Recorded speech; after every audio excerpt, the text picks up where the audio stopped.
Assalamualaikum warahmatullahi wabarakatuh. Nama saya Safira Ataya Putri dari kelas 12 IPS 2. Di sini saya akan menjelaskan tentang perkembangan Islam di Indonesia. Yang pertama itu ada situasi dan kondisi sebelum kedatangan Islam. Sebelum kedatangan Islam pada abad ke-15 dan 16, di wilayah Nusantara terjadi perubahan sosial yang luar biasa. Perubahan sosial itu terjadi disebabkan oleh persebaran agama Islam beserta sistem politiknya yang ditandai dengan adanya perubahan keyakinan keagamaan dari masa kejayaan Hindu-Buddha ke masa perkembangan agama Islam. Pada saat bersamaan bermunculan kerajaan-kerajaan Islam menggantikan posisi kerajaan Hindu-Buddha.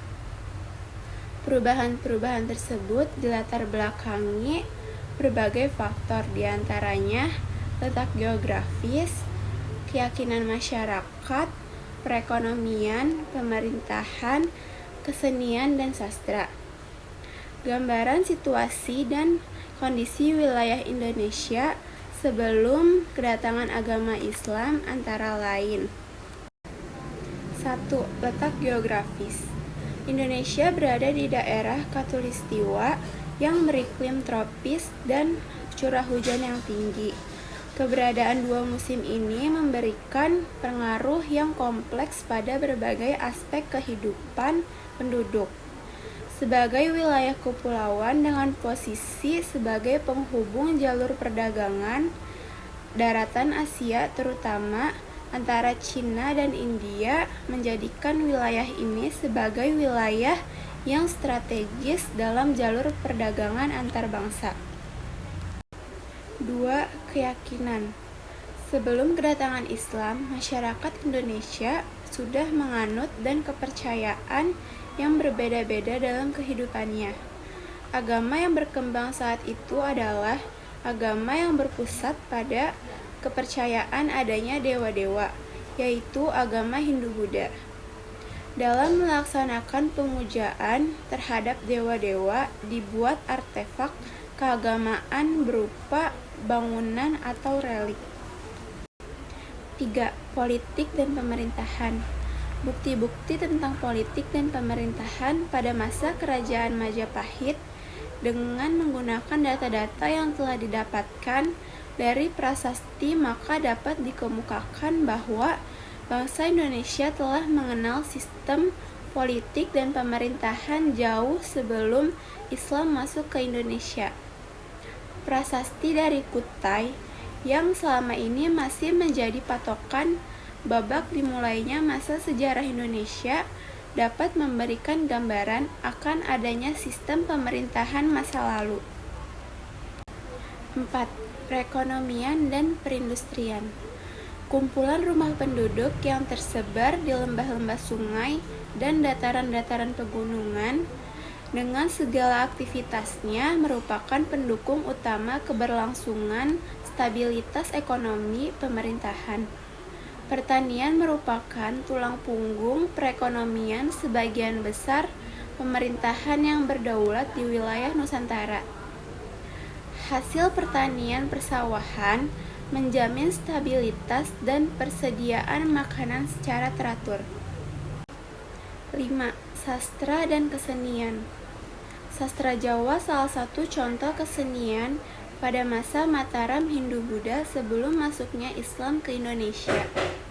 Tiap-tiap daerah ditemukan deretan naskah-naskah yang sangat penting sebagai sumber sejarah, seperti Carita Parahyangan, Pararaton, Sutasoma, Nagara Kartagama, Arjuna Wiwaha, dan masih banyak naskah dan kitab yang lainnya. Selanjutnya yang kedua itu ada jalur masuknya Islam ke Indonesia. Penyebaran agama Islam di Indonesia pada umumnya berlangsung melalui dua proses, yaitu yang pertama, penduduk pribumi berhubungan dengan agama Islam kemudian menganutnya. Yang kedua, orang-orang asing Asia seperti Arab, India, dan Cina yang telah beragama Islam bertempat tinggal secara permanen di satu wilayah Indonesia melakukan perkawinan campuran dan mengikuti gaya hidup lokal. Kemudian, jalur masuknya Islam ke Indonesia terdapat 4 teori. Yang pertama yaitu teori India atau Gujarat. Teori ini dikemukakan oleh Pineapple Moquit Fatimi dan seorang orientalis Belanda yang meneliti tentang Islam di Indonesia bernama Snow Grounge. Ia menyatakan bahwa agama Islam baru masuk ke Nusantara pada abad ke-13 Masehi yang dibawa oleh para pedagang dari Cambai, Gujarat, India. Kemudian yang kedua ada teori Arab. Teori ini dikemukakan oleh Sir Thomas Arnold. Ia berpandangan bahwa para pedagang Arab telah menyebarkan Islam ketika mereka menguasai secara dominan perdagangan barat sampai timur sejak abad-abad awal Hijriyah atau abad ke-7 dan 8 Masehi. Dalam sejarah masuknya Islam ke Indonesia, teori ini mengatakan bahwa Islam datang ke Indonesia secara langsung dari Arab, tidak melalui perantara bangsa lain. Yang ketiga ada teori Persia. Sejarawan Hussein Jajaningrat adalah orang yang mengemukakan teori ini. Dalam teori ini dinyatakan bahwa Islam masuk ke Nusantara pada abad ke-13 Masehi di Sumatera yang berpusat di Samudra Pasai. Teori Persia lebih menitik beratkan tinjauannya pada aspek persamaan kebudayaan yang hidup di kalangan masyarakat Islam Indonesia dengan Persia. Dan yang terakhir ada teori Cina. Teori ini menyatakan bahwa Islam datang ke Indonesia, Jawa dan Sumatera berasal dari para perantau Cina. Menurut teori ini, orang Cina telah berhubungan dengan masyarakat Indonesia jauh sebelum Islam dikenal di Indonesia. Pada masa Hindu-Buddha, etnis Cina atau Tiongkok telah berbaur dengan penduduk Indonesia, terutama melalui kontak dagang. Bahkan ajaran Islam telah sampai di Cina pada abad ke-7 Masehi, masa di mana agama ini baru berkembang. Selanjutnya yang ketiga ada strategi dakwah Islam di Indonesia. Yang pertama itu ada perdagangan.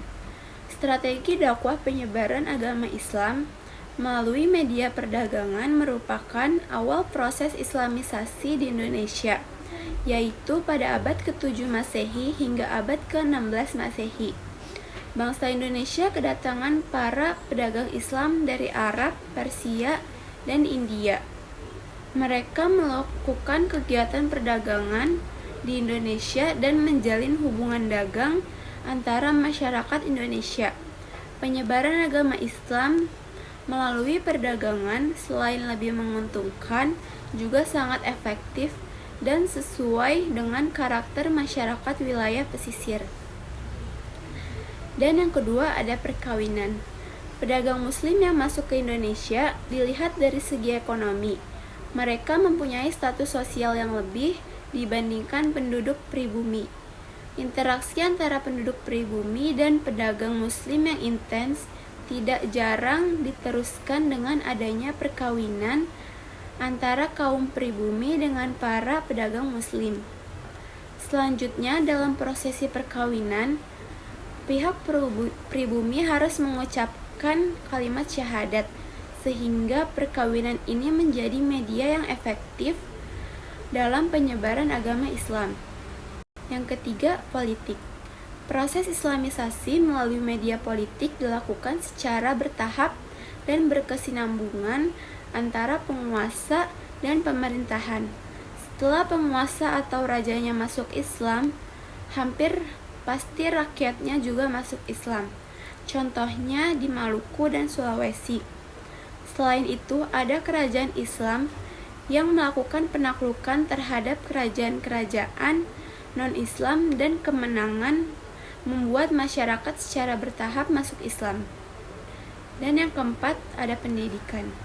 Penyebaran agama Islam melalui pendidikan yang berupa pesantren. Pesantren menjadi media yang efektif dalam proses islamisasi di Indonesia. Pesantren selain mengajarkan ilmu agama, juga keterampilan hidup yang lain. Di antara lembaga pendidikan atau pesantren pada masa awal perkembangan Islam adalah pesantren yang didirikan oleh Sunan Ampel dan juga Sunan Giri yang terkenal sampai Pulau Maluku. Yang kelima, kesenian. Islamisasi melalui kesenian yang paling terkenal adalah dengan mengadakan pertunjukan seni gamelan dan wayang. Sebagaimana diketahui bahwa kesenian wayang dan gamelan digunakan Wali Songo dalam mengembangkan ajaran Islam. Seni gamelan banyak digemari masyarakat Jawa dan ini tentu dapat mengundang masyarakat berkumpul dan selanjutnya dilaksanakan dakwah Islam. Dan yang terakhir ada tasawuf. Para sufi mengajarkan tasawuf yang diramu dengan ajaran yang sudah dikenal oleh masyarakat Indonesia. Seorang sufi biasa dikenal dengan hidup dalam kesederhanaan. Mereka selalu menghayati kehidupan masyarakatnya dan hidup bersama di tengah-tengah masyarakatnya. Kemudian yang terakhir ada fase penyebaran Islam di Indonesia. Pendapat masuknya Islam ke Indonesia sejak abad ke-7 Masehi atau ke-1 Hijriah dikemukakan oleh Syekh Syamsuddin Abu Abdillah Muhammad bin Thalib ad-Dimashqi. Ia menyatakan bahwa agama Islam masuk ke Indonesia melalui Champa, yaitu Kamboja dan Vietnam, sejak zaman Khalifah Utsman bin Affan, yakni sekitar tahun 651 Masehi atau abad ke-7. Yang kedua, tahap terbentuknya kerajaan Islam pada abad 13 sampai 16 Masehi. Pada fase ini ditandai dengan munculnya pusat-pusat kerajaan Islam. Ditemukannya makam Malik al-Saleh yang terletak di Kecamatan Samudra di Aceh Utara dengan angka tahun 696 Hijriah atau 1297 Masehi, merupakan bukti yang jelas adanya kerajaan Islam di Pasai. Dan yang terakhir yaitu tahap pelembagaan Islam. Pada fase ini, para pemangku kerajaan berguru ke pusat pendidikan Islam seperti Ternate yang berguru ke Giri Gresik. Agama Islam yang berpusat di Pasai tersebar luas ke Aceh di pesisir Sumatera, Semenanjung Malaka, Demak, Gresik, Banjarmasin, dan Lombok. Bukti persebarannya ditemukan sudah cukup banyak. Sekian penjelasan dari saya, kurang lebihnya mohon maaf. Wassalamualaikum warahmatullahi wabarakatuh.